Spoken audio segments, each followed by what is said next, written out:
Elles sont devenues par la force des produits cosmétiques blanchissants des personnes transformées et quelquefois méconnaissables. Blanche, jaune et pour certaines teint militaire ou encore teint noir fumé orange, un deux tons de couleur de peau encore appelé ici Fanta Coca. Ces femmes et quelques hommes bizarrement rangés à cette enseigne, subjugués par la couleur des autres ailleurs, sont pourtant nés avec leur belle peau de couleur noire ébène ou chocolat au lait bien imbibée de mélanine qu'ils refusent malheureusement d'assumer. Pour les femmes surtout, leur objectif d'avoir une peau éclaircie à tout prix signifie pour elles être belle, que d'illusions. Elles s'y adonnent jour et nuit parce que, comme qui dirait, mouiller c'est mouiller, difficile de reculer quand on s'y lance. Ces femmes y investissent parfois tout le budget alloué à l'école des enfants ou à leur ration pour satisfaire cette exigence qu'elles se sont volontairement donnée. Elles s'embaument de jour comme de nuit de ces produits cosmétiques décapants vendus à prix fort pour celles qui y mettent les moyens,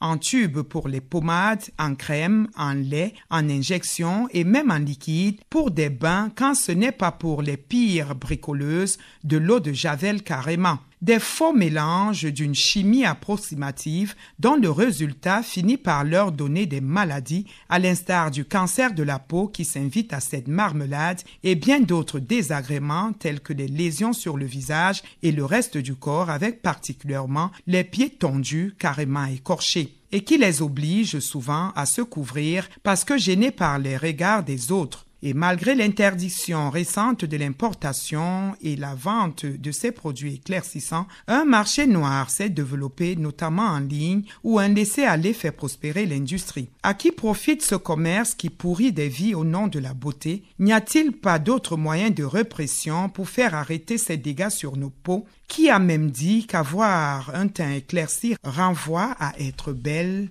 Véritable tromperie sur la marchandise, allez donc savoir.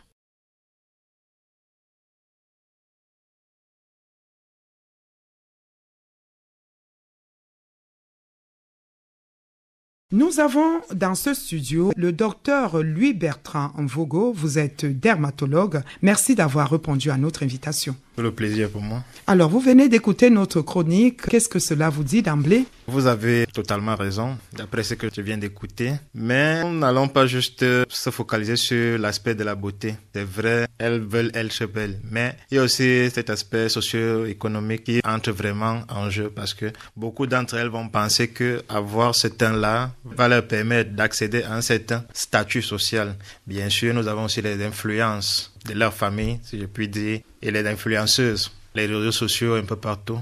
Qu'est-ce qui est à l'origine, en fait, de cette façon de vouloir éclaircir sa peau alors qu'on a une peau naturelle qui ne devrait pas nous gêner? La publicité... Des produits cosmétiques? Oui, aussi, mais nous avons parlé des influenceurs il y a quelques minutes. Ces influenceurs-là montrent que pour réussir dans ce qu'elles font, il faut avoir cette peau-là. Pour être star, actrice ou je sais pas trop, pour épouser telle ou telle personne, possiblement, il faut avoir cette peau-là. Certaines iront même très loin en disant que pour avoir un travail, il faut avoir cette peau-là, ce qui est complètement faux. D'autres, quand ils arrivent en salle de consultation, vont vous dire, docteur, j'aimerais uniformiser mon teint. Ce qui n'est pas vraiment ce qu'elles veulent dire. Ça veut dire avoir un teint qu'elle a dans l'esprit. Dans les magazines, elle a vu ce teint-là, elle voudrait avoir ce teint.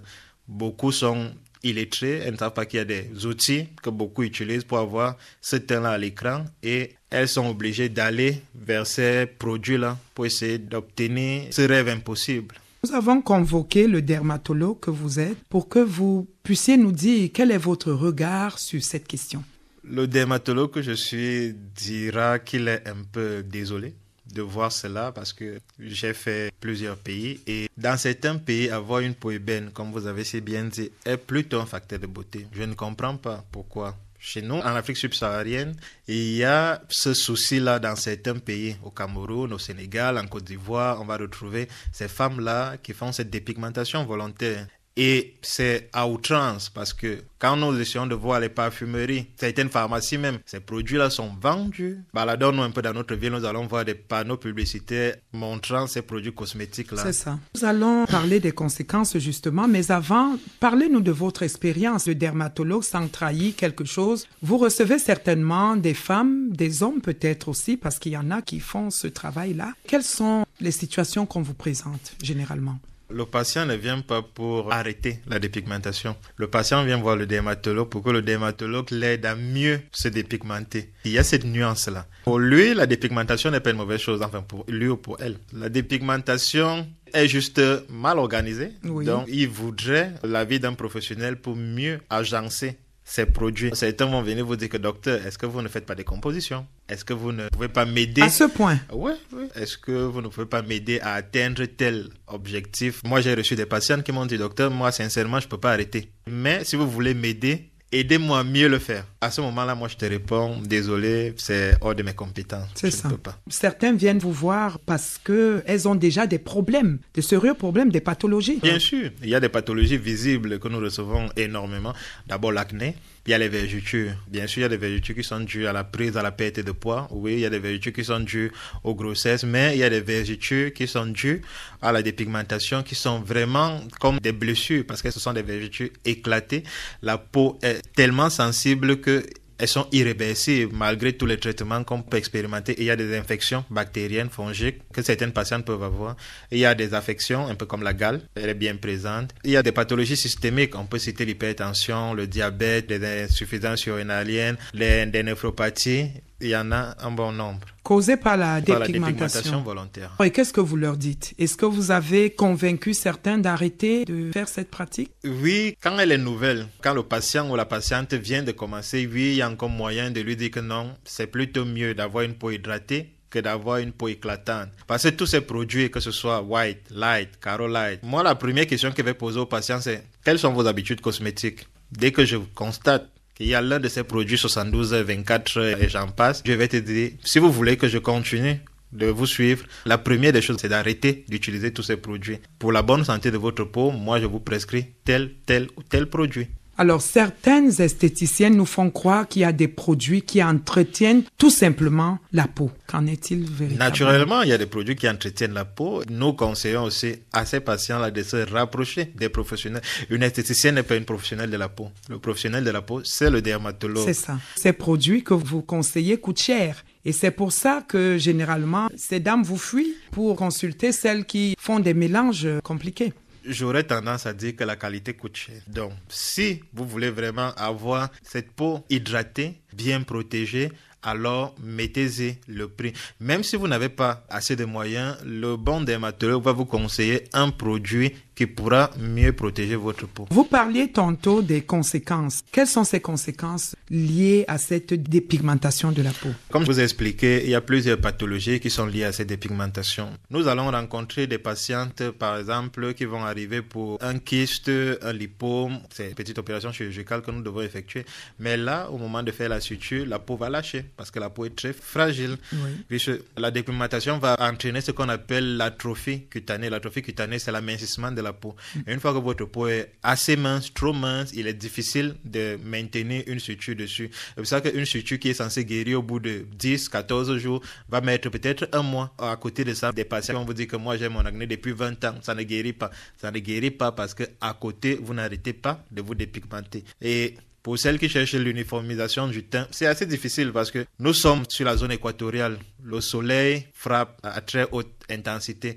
Pour cela, les parties exposées vont être un peu plus foncées que les parties couvertes. C'est ça. Donc, chercher l'uniformisation du teint sur cette zone-ci est assez compliqué. Mais, comme je vous ai dit, c'est l'influence des réseaux sociaux, des magazines, des pubs qui entraîne cela. Nous avons parlé également du cancer de la peau. Bien sûr, la dépigmentation volontaire peut entraîner des mélanomes, des carcinomes basocellulaires. Donc, oui, faire très attention avec les produits qu'on utilise. Et surtout que certains de ces patients vont mélanger et l'hydroquinone et le cortisone et des corticoïdes et l'eau de javel dont vous avez parlé. Dites-nous, docteur, vous qui recevez ces personnes-là dans vos bureaux pour des consultations, d'aucuns disent que ces produits utilisés font aussi des odeurs qui ne sont pas acceptables. Naturellement et malheureusement, oui. Cela peut entraîner une hypersudation. Même si vous utilisez le déodorant le plus puissant du monde, ça ne va pas donner grand-chose. Vous voulez dire qu'il n'y a pas un moyen bien sûr. rattraper? Un moyen de rattraper, c'est difficile. Si vous avez fait cette pratique-là pendant plusieurs années, bien sûr, on va stopper, on va essayer d'harmoniser si possible. Mais revenir au point de départ, parfois il est déjà trop tard. C'est une couleur, par exemple, j'ai dit une bêtise, Fanta Coca, on va essayer d'atténuer le Coca pour essayer d'harmoniser harmoniser un peu tout ça. Mais comme je vous ai expliqué, plus vous avez cette pratique-là pendant plusieurs années, plus il est difficile vraiment de rattraper. Alors, qu'est-ce qu'il faut dire aux femmes? Et les hommes, on n'a pas assez parlé de ces hommes-là. Est-ce que vous en recevez? Des hommes, oui, mais ils sont plus réticents. Les hommes que nous recevons, c'est plus, comme je vous l'ai expliqué, ils cherchent des meilleurs produits pour mieux se dépigmenter. Et la plupart du temps, s'ils tombent sur le bon dermatologue, ils seront éconduits. Est-ce qu'il y en a qui sont venus avec leurs épouses parce que pas contents de ce qu'elles deviennent? Je veux dire, de leur peau.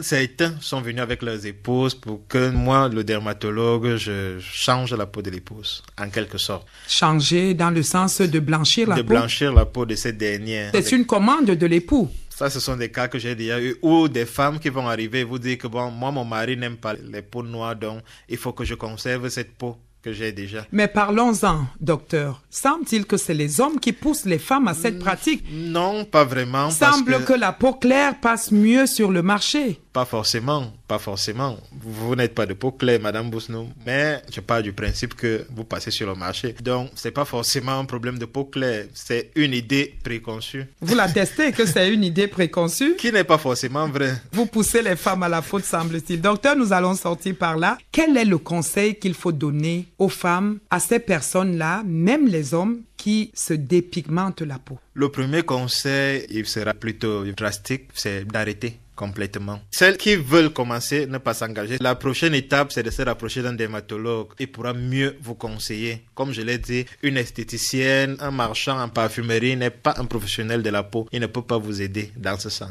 Voilà qui est dit. Nous espérons que le message est passé. Docteur Louis-Bertrand Vogo, vous êtes dermatologue, spécialiste des questions de la peau. Nous vous disons merci d'avoir accepté cet échange. Merci de m'avoir invité.